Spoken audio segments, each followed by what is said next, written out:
চলতি মাসের মধ্যেই সাবেক প্রধানমন্ত্রী শেখ হাসিনার বিরুদ্ধে দায়ের করা বিশেষ মামলাগুলোর তদন্ত প্রতিবেদন আদালতে দাখিল করা হবে বলে জানিয়েছেন আন্তর্জাতিক অপরাধ ট্রাইব্যুনালের প্রধান প্রসিকিউটর মোহাম্মদ তাজুল ইসলাম।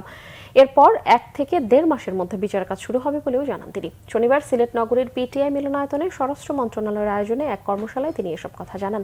তিনি বলেন, ভারতের সঙ্গে বাংলাদেশের একটি বন্দি বিনিময় চুক্তি রয়েছে যা আওয়ামী লীগ সরকারই করেছিল। সেই চুক্তির আওতায় ভারত সরকার শেখ হাসিনাকে বাংলাদেশে ফিরিয়ে দেবে বলেও আশা প্রকাশ করেন তিনি।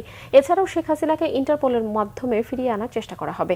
দিনব্যাপী এই কর্মশালায় শিল্প উপদেষ্টা আদিলুর রহমান, অ্যাটর্নি জেনারেল আসাদুজ্জামান সহ বিচার বিভাগের কর্মকর্তারা উপস্থিত ছিলেন।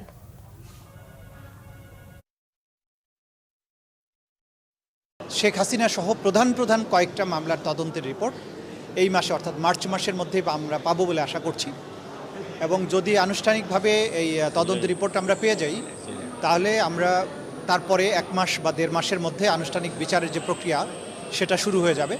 ভারতের সাথে আমাদের একটা চুক্তি আছে, অপরাধীর বহিঃসমর্পণ চুক্তি। সেটা 2013 সালে আওয়ামী লীগ সরকারই করেছিল। সেই চুক্তির শর্ত অনুযায়ী বাংলাদেশ থেকে পালিয়ে যাওয়া কোনো আসামি ভারতে যদি থাকে, তাকে প্রত্যর্পণের ব্যাপারে আমরা রিকোয়েস্ট করতে পারি এবং চুক্তি অনুযায়ী তারা কিন্তু সেটা করতে বাধ্য।